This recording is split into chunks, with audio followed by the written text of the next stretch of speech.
नमस्कार, जय हिंद सभी साथियों को प्रणाम। कैसे हो भी सारे।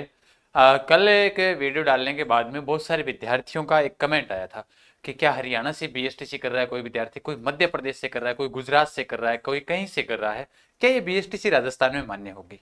बिल्कुल सभी साथियों का स्वागत, अभिनंदन दोस्तों। एक बार के लिए सभी साथीगण सेशन को शेयर और सब्सक्राइब चैनल को जरूर कर लीजिएगा और क्लास को लाइक कर दीजिएगा। मैं आपको पूरी जानकारी इस वीडियो के अंदर बताने वाला हूँ।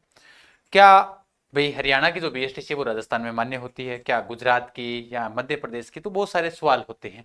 और क्या राजस्थान के अंदर मान्य होगी, क्या हम कर भी सकते हैं और अपना जो 1 साल है वो आप बचा भी सकते हैं। मैं आप सभी साथियों को बताना चाहूंगा इन सभी सवालों के जवाब। आपने देखा होगा, जैसे मैंने मेरी साइड की बात करूं, हनुमानगढ़ साइड की, तो बहुत सारे ऐसे विद्यार्थी थे हमारी साइड के अंदर जो कहाँ से बीएड कर आए थे, वो श्रीनगर यानी जम्मू से बीएड कर आए थे।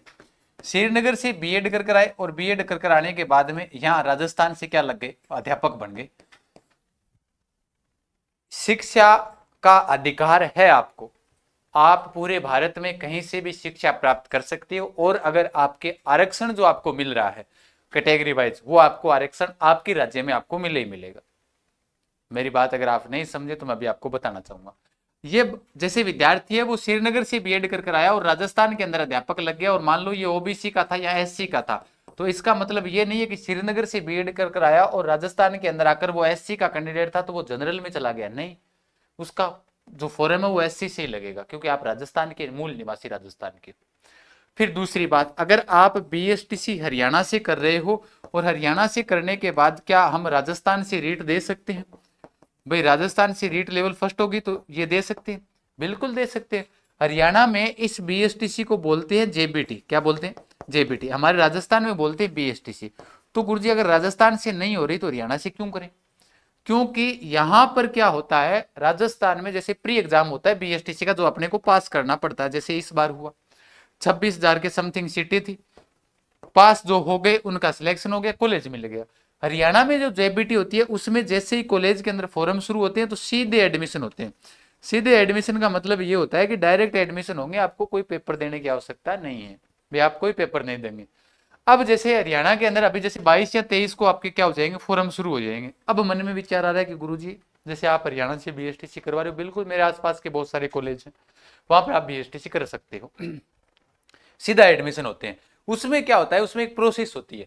प्रोसेस क्या होती है, जैसे अगर हमारे थ्रू अगर कोई, जैसे मान लो कि मेरे साथीगण अध्यापक है जो बीएसटीसी वहां से करवा रहे हैं, तो उनकी कॉलेज के अंदर जानकारियां, जैसे मैं हूं, तो हमारे पास में विद्यार्थी अगर अपने डॉक्यूमेंट भेजता है कि भाई गुरुजी मेरा एडमिशन करवा दीजिए, तो जैसे ही 22 या 23 को वहां पर फॉर्म ओपन होते हैं, वहां पर उनको हम पहले ही बता देते हैं कि इन विद्यार्थियों का एडमिशन आपके पास हम दे रहे हैं, आप इनका एडमिशन कर लेना। नॉर्मल सी बात है। वरना क्या होता है कि सीधे से जब फार्म सीधे खोले जाएंगे तो 200-250 सीटें होती है कॉलेज के अंदर, वो भर जाती है, क्योंकि कोई पेपर थोड़ी देना होता है पहले। समझाई बात? तो आपके लिए ये जरूरी हो जाता है कि अगर आप हरियाणा राजस्थान से हरियाणा से बीएसटीसी करो तो कर सकते हो। अब इस बीएसटीसी के क्या फायदे हैं हरियाणा वाले के? एक देखो, इसके अंदर पेपर देने के लिए आपको जाना पड़ेगा, प्रैक्टिकल के लिए आपको जाना पड़ेगा, बाकी नहीं जाना पड़ेगा। बाकी जाना नहीं पड़ेगा, आप अपनी तैयारी करो ना रीट की बढ़िया तरीके से मन लगाकर। वो राजस्थान के अंदर मान्य है, कोई दिक्कत वाली बात नहीं है, फ्रॉड ऐसा कोई सिस्टम होता नहीं है। यूनिवर्सिटी आपको बढ़िया तरीके से डिग्री दे देगी। फिर उसके बाद में पेपर होने के बाद बहुत सारे विद्यार्थी करते हैं, ऐसा नहीं है कि एक ही कर रहे हैं, बहुत सारे विद्यार्थी हमारी साइड के तो सारे हरियाणा से कर रहे हैं बीएसटीसी। फिर दूसरी बात, पेपर हो गया, जो टीपी लगती है, टीपी के अंदर क्या होता है कि आपको 10-15 दिन जाना पड़ता है, 15-20 दिन, या तो वो कॉलेज वालों के साथ बातचीत करोगे तो वो आजकल व्यवस्था बैठ जाती है, सब मामला है ना, मनी मनी का ही है, तो वो 1000-2000 लगते हैं, तो उसमें आपको व्यवस्था बिठा देते हैं, तो कोई दिक्कत वाली बात नहीं है, तो मुझे मान्य है। और अगर आप एससी एसटी से हो और हरियाणा से बीएसटीसी करते हो तो क्या आपको जनरल से फॉर्म भरना पड़ेगा? नहीं, आप एससी एसटी का ही लाभ उठा पाओगे, कोई दिक्कत नहीं, क्योंकि शिक्षा का अधिकार आपके पास में है। समझ आई बात? तो ये सभी सवाल होते हैं भाई। अब विद्यार्थियों को मन में विचार आता है कि मैं बीएसटीसी करूं या ना करूं, तो वो मैंने आप सभी को बता दिया। ठीक है, आप अधिक जानकारी के लिए मेरे से जुड़ सकते हैं या आपको कमेंट बॉक्स के माध्यम से बता सकते हैं। और हरियाणा से बीएसटीसी अगर आप चाहते हो कि मैं कर सकता हूं तो आप कर भी सकते हो। उसके अलावा हरियाणा से अगर आप बीएसटीसी कर रहे हो तो बढ़िया तरीके करो, और राजस्थान से जिनका हो गया उनको बहुत बहुत बधाई।